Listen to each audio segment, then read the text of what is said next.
Hello everyone, you are now joining with the Academic Mind YouTube channel. The lesson I'm going to teach you today is modal verbs. So let's see what modal verbs are. What are modal verbs? Modal verbs are also called as auxiliary verbs. There are many modal verbs used in English, but today I'm going to draw your attention on how to use the modal verbs can, may, must, and would. What these modal verbs are used for.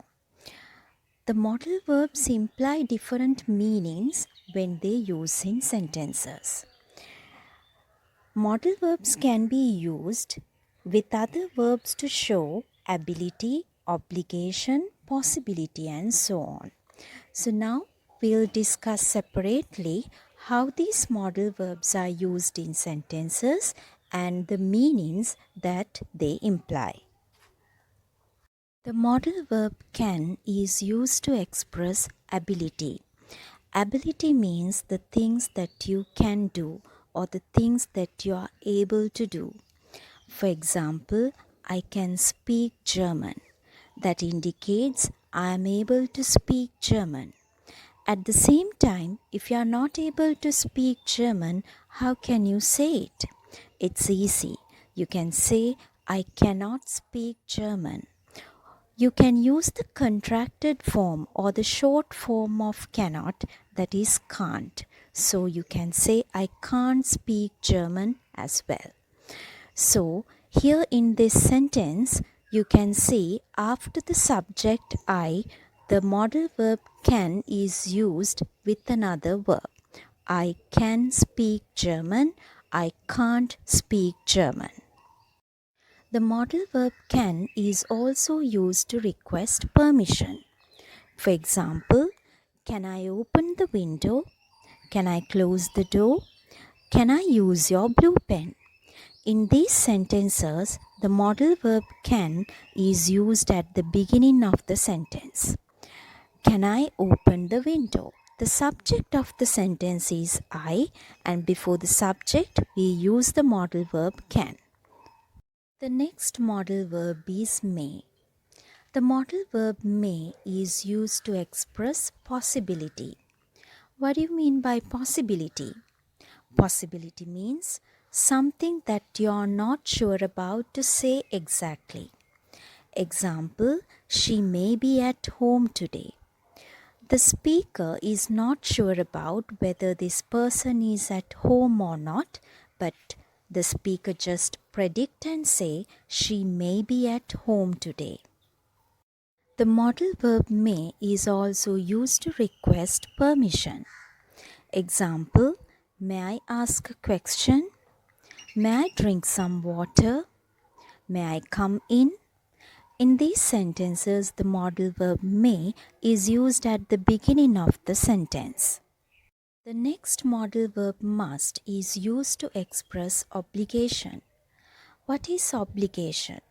Obligation is an act that a person is legally or morally bound to do. It is simply a duty or commitment. Example, you must stay at home now. You must not go out now. In those sentences, using the modal verb must emphasize that you are bound to stay at home legally or morally. The modal verb should is used when somebody gives a piece of advice to someone. Example, you should drive carefully. You should brush your teeth at least twice a day. She should clean her bedroom properly. The next modal verb would is used when requesting something or when offering something to someone. Example, would you like to have a piece of chocolate cake? Would you like to drink coffee or tea? Likewise, when you offer something or when you request something, you are able to use the modal verb would. Modal verbs, unlike other verbs, do not change the form, spelling, or they have no infinitive, present or past participle verb. For example, she can speak German. In that sentence, the modal verb can is used with another verb speak. The verb speak does not change the spelling, or there are no infinitive verb, present or past participle verb. Let's go through some more examples. People must obey the law of the country. You should clean your hands properly. I can spend more time with my family. So the three sentences have used three different modal verbs. So with these modal verbs, another verb has used. So there you can see, if you use any type of modal verb, we are not changing the spelling of the other verb, and also there we have not used any infinitive verb as well as any present or past participle verb. I hope you got clear idea on how to use the modal verb can, may, must and would. So now you can try to make some more and more sentences using these modal verbs.